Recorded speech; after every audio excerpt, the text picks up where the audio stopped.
Bienvenue dans cette 5e vidéo sur la transformation d'une buanderie en salle de bain. Et là, j'ai envie de dire qu'on est bien. Dalle en béton, mur en briques, une petite charpente au-dessus de la tête. Il n'y a plus de laine de verre, il n'y a plus de fourrure. On va pouvoir descendre nos suspentes, refaire notre plafond, l'isoler, doubler les murs, les isoler également, faire la chape, les arrivées d'eau, l'électricité, les évacuations. C'est comme si je commençais un chantier d'une maison neuve. Alors pour ceux qui se posent la question pourquoi j'ai tout cassé, eh bien vous avez la réponse dans les épisodes précédents. J'ai créé une playlist, le lien est dans la description. Donc je vous l'ai expliqué, j'ai tout cassé parce qu'il y avait des malfaçons. Et quand c'est comme ça, le mieux c'est de tout casser et de tout reprendre. On perd beaucoup moins de temps. Et pour les autres qui se demandent pourquoi je ne récupère pas certains matériaux, on va dire que je suis pas fan du rafistolage et de la récup. Je préfère tout changer. De toute façon, la laine de verre, les montants, les fourrures, les rails, tout ça, ça part au recyclage. La laine de verre, ça a une durée de vie entre 10 ans et 15 ans. Au-delà, il faut la changer. Moi, cette maison, ça fait 12 ans qu'on est dedans. La laine de verre, avec le temps, elle se tasse, elle pourrit, elle perd en efficacité. Donc, il faut la changer. Et je vous parle pas des nids de souris qu'on peut trouver dedans. Donc, pour toutes ces raisons, on ne récupère pas la laine de verre pour la reposer ailleurs. Bon, vous l'avez compris, on part sur une base qui est saine, sur la dalle en béton, les murs en briques et la charpente. Il y a plus de travail, il y a tout à recréer, mais au moins je mets toutes les chances de mon côté. Et pour l'instant, on va s'intéresser à la trémie.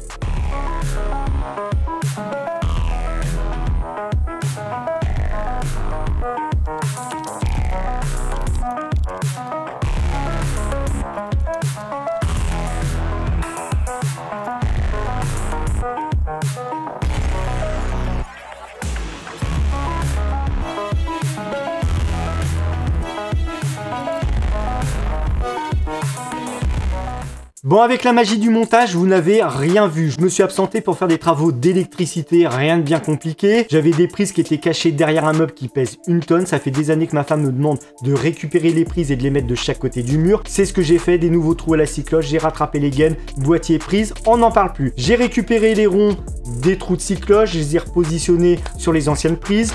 Je les ai bouchés avec ce type de colle enduit, c'est le Prégicol de chez Signat. Et ensuite, j'ai terminé avec l'enduit Prestonet fibré de chez Bessier. Vous voyez, il n'y en a plus dans le pot. Et pourquoi je vous parle de tout ça? Parce qu'on va parler de tri et point de collecte. Alors pendant que les enduits sèchent et comme je dois aller à la déchetterie, j'en ai profité pour trier des contenants et restes de produits que j'utilise sur mes chantiers. On a par exemple du déboucheur de canalisation, des bombes de peinture, de l'acétone, du wet spirit, je vais tout vous filmer. La peinture que j'avais utilisée pour peindre le portail avec le wet spirit dedans. Le fameux enduit que j'ai utilisé tout à l'heure, qui est fibré. Donc tous ces produits, vous ne le savez peut-être pas, mais ils doivent être triés et déposés dans un point de collecte.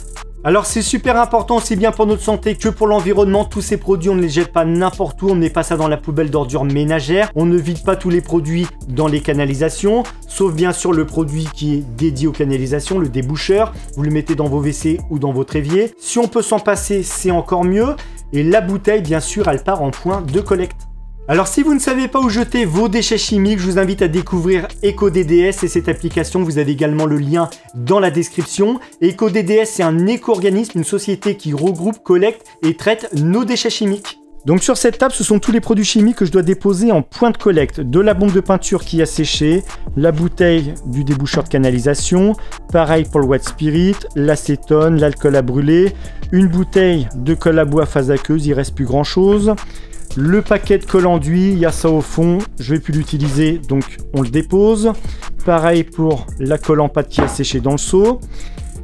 La peinture du portail avec le wet spirit, le petit pot d'enduit pour la finition des prises de courant, de la colle en bombe. Donc tout ça, on le dépose en point de collecte et maintenant je vous montre l'application.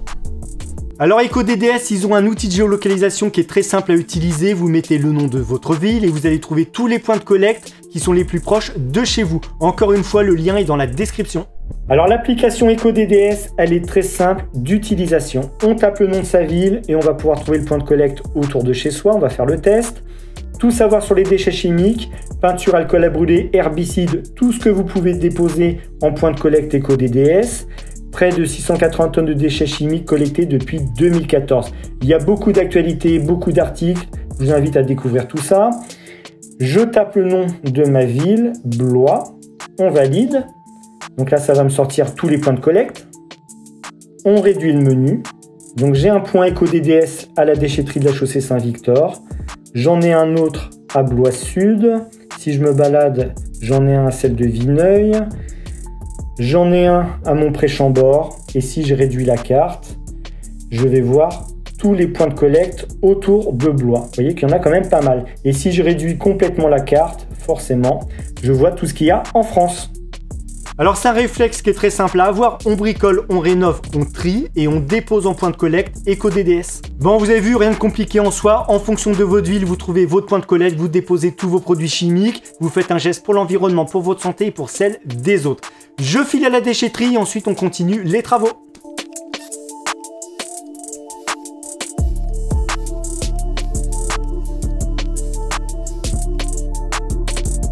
Bon, je vous explique, l'ancienne trémie, la nouvelle, 3 mètres par 1 mètre 20.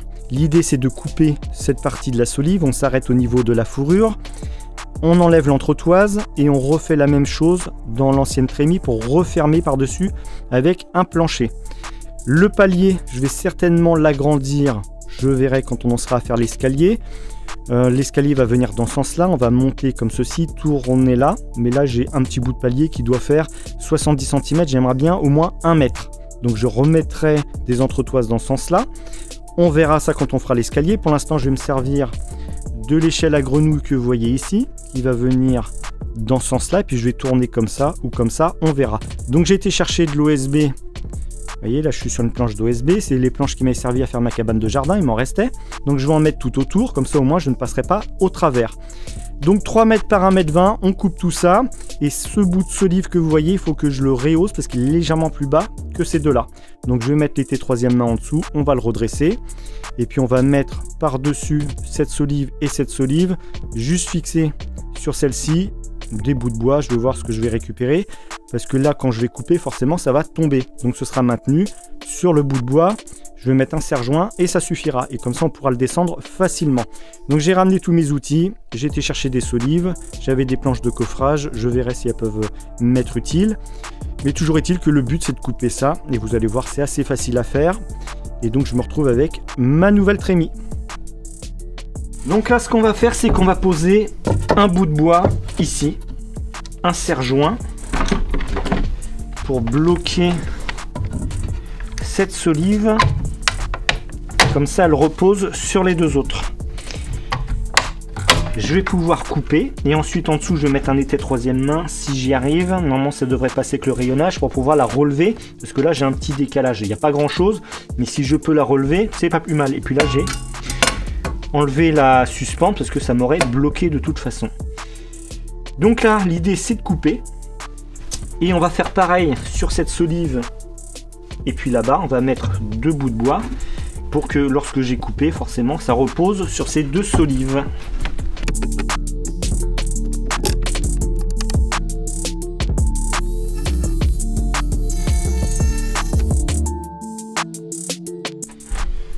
Donc là, le fait de l'avoir coupée, elle s'est relevée, elle est à fleur des deux autres. Malheureusement, c'est pas cette partie que je garde, c'est celle-ci. Donc là, je vais mettre un étai troisième main et je vais essayer de la relever. Ça va pas être facile, mais je vais essayer.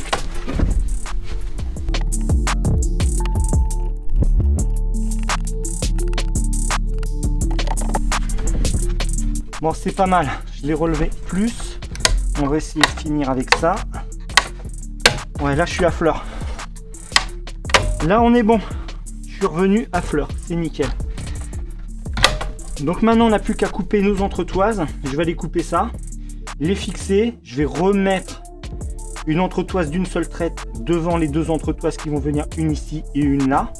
Et ensuite on coupe l'autre partie et on descend toute cette section.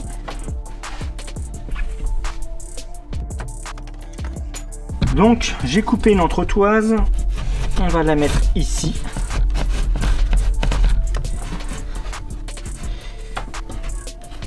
Là on n'est pas trop mal. On va essayer de la coincer. Là faut qu'elle remonte. Donc les serre-joints troisième main, c'est super pratique dans ce cas-là, ça vous sauve la vie.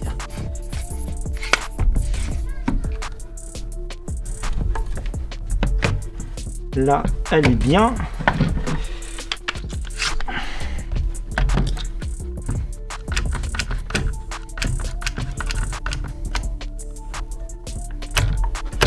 Et là, on est pas mal.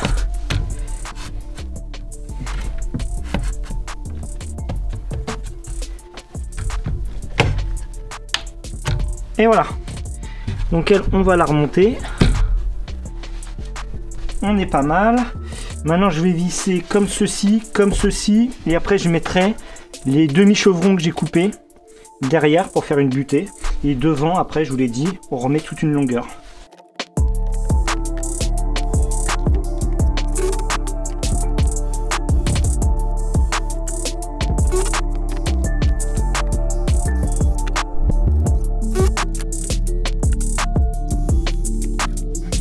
Donc là, c'est de la 6 par 100 que je mets. Et avec la nouvelle visseuse à choc d'Ilty, je vous en parle tout à l'heure, une pure merveille, c'est la plus puissante que j'ai eue. Ça, c'est fait. Bon, lui, forcément, je vais pas pouvoir le visser comme ça et comme ça, parce que là, je me suis repris là, donc je vais mettre des demi-chevrons. Je vais couper la longueur, je vais prendre la dimension, je coupe et je reviens.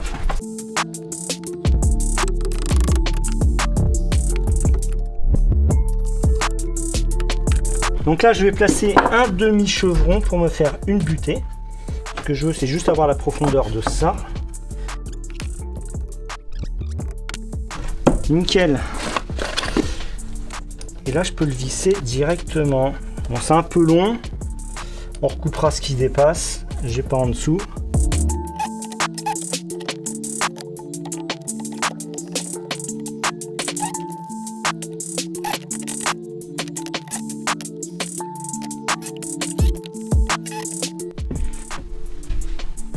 Et maintenant, normalement, si j'enlève ça, hop, on est tranquille. Et il était troisième main, je peux l'enlever.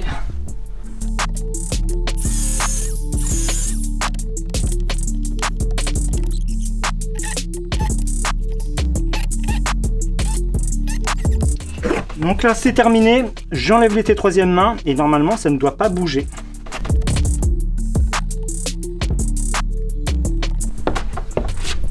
Donc elle a retravaillé, elle a redescendu. Je pense que c'est sa forme. De toute façon, il faudrait que j'arrive à la redresser par en dessous et remettre un renfort tout le long. Je vais essayer parce que là, effectivement, elle bouge. Mais normalement, si je monte dessus, vous voyez, là, je monte dessus, ça ne bouge pas.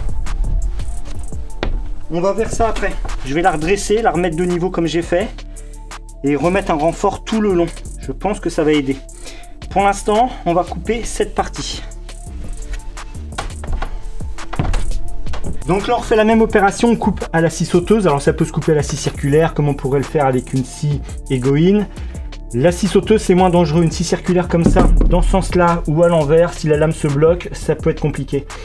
À la scie sauteuse, ça se coupe très bien. Donc là, j'ai remis un chevron, le serre-joint, comme ça, ça va pas tomber. Lui, pareil. Donc on coupe, et puis après, on peut enlever toute cette partie. Je préfère le faire en deux fois, parce qu'en une seule fois, ça va être trop compliqué.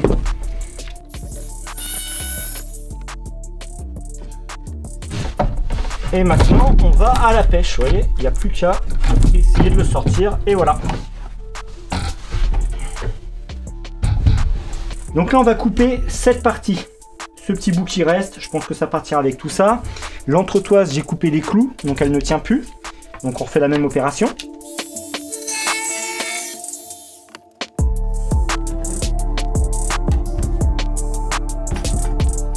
Alors pour cette partie, pour l'instant, je vais la laisser, je voulais l'enlever et au final, elle ne me gêne pas, puisqu'ensuite, je vais en avoir une autre qui va venir par ici. En fonction de la nouvelle cloison, de l'escalier, du palier que je veux faire, je verrai où la décaler. Mais celle-ci, je peux la laisser. Je vais juste enlever ça, qui ne tient absolument pas. On va dévisser les chevrons.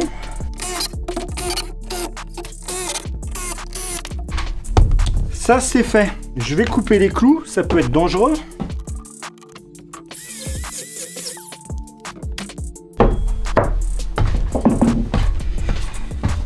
Bon, maintenant que le ménage est fait, on a notre nouvelle trémie. Il faut que je mette un renfort là-bas tout le long. On verra ça tout à l'heure. Il faut que je trace l'emplacement de la nouvelle solive.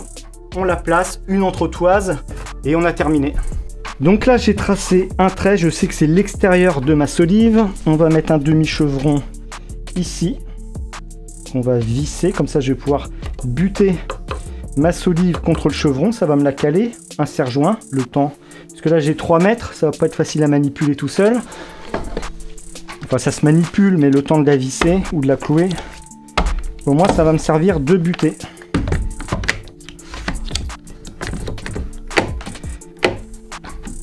De toute façon, la solive, je vais la revisser dans ce sens-là, comme ça. Elle va pas s'envoler. Hop.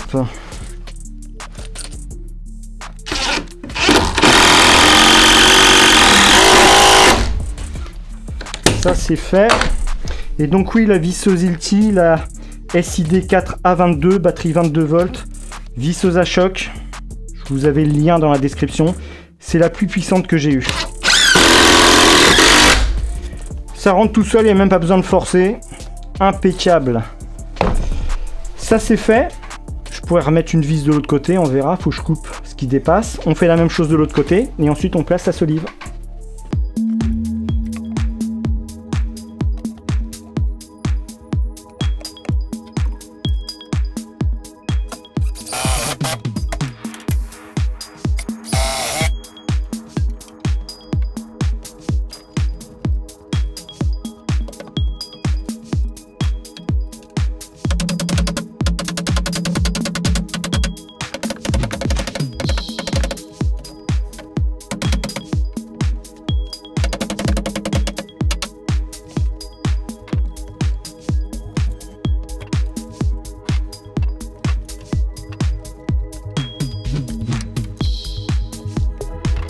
Je sais que les charpentiers vont rigoler, ils vont me dire mais c'est quoi ce guignol avec ces serre-joints? Mais je suis tellement habitué à bosser avec ça que je ne peux plus m'en passer. Mais là honnêtement elle tient toute seule, j'ai même pas besoin de serre-joints.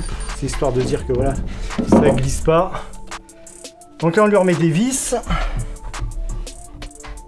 Alors l'escalier, enfin l'échelle à grenouille me gêne.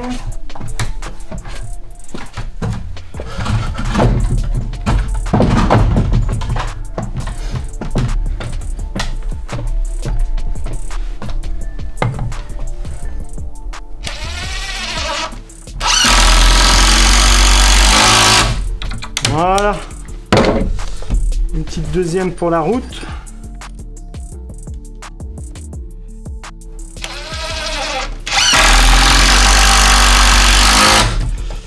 Ça peut se clouer également. Moi je mets des vis parce que j'ai pas de clous assez balèze pour de la charpente. Mais sinon des clous ça fonctionne très bien. D'ailleurs avant c'était cloué. Ça c'est bon. Est-ce que j'en remets un de l'autre côté? Est-ce que ça vaut le coup? Est-ce que j'en remettrai pas un comme ça? Histoire de dire que je suis pas venu pour rien. J'ai plus assez de vis. Je vais pas avoir assez de vis dans ma poche.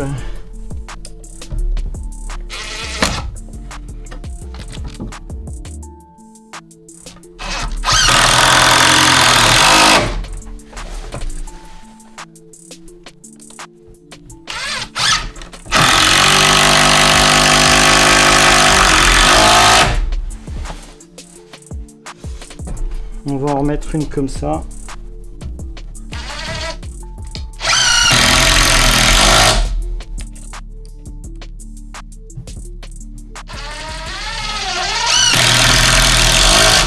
Vous avez vu avec ça, ça rentre tout seul. Hein. Honnêtement, il n'y a même pas besoin de forcer. Je vais quand même couper ça parce que ça, c'est pas que ça me fait peur. C'est que si je me griffe là-dessus, je vais le sentir passer.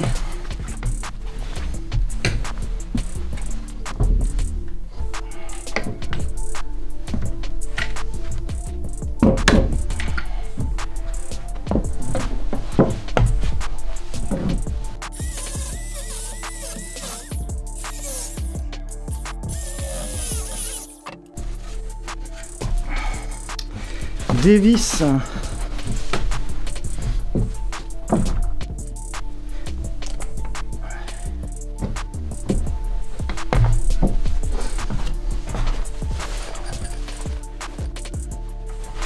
Ouais, c'est bon.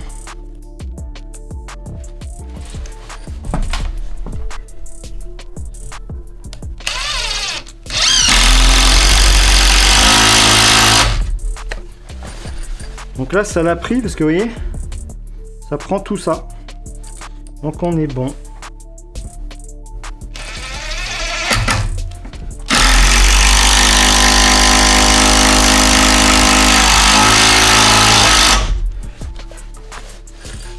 Et là, j'avais tracé l'axe. On va en mettre une là.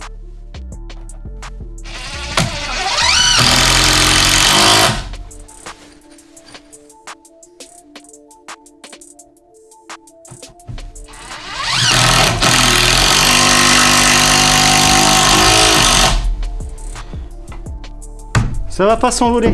Je pense que ça va tenir. Je vais faire l'autre côté.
La solive est installée dans l'ancienne trémie, la nouvelle fait 3 mètres par 1 mètre 20. Ici je vais gratter environ 30 cm, remettre une entretoise pour faire mon palier, tourner facilement parce que là j'ai que 70 cm. Ça pourrait passer, mais 30 cm de plus au moins c'est confortable. Ici j'ai remis une autre solive devant les deux entretoises, vissé dans les deux sens, j'ai coupé ce qui dépassait et ça ne bouge plus. J'ai laissé la règle, j'ai 3 mm de jeu mais beaucoup moins. Avant je pouvais limite passer le doigt en dessous. On va monter dessus, vous allez voir que ça tient très bien. Vous voyez, ça ne bouge pas. On va aller voir l'autre solive, on va faire l'acrobate dessus, je vais essayer de ne pas tomber. Ce serait dommage. Hop. Et là, vous voyez, ça ne bouge pas. On est bon. Et tout ça, c'est vissé grâce à la nouvelle visseuse à choc Hilti SID 4A22. Vous aurez le lien dans la description. C'est une bombe. Cette machine, elle est surpuissante. Donc tout ça, c'est terminé. Je vais mettre l'échelle à grenouille en attendant ici. Mettre des planches tout autour pour pouvoir accéder au comble.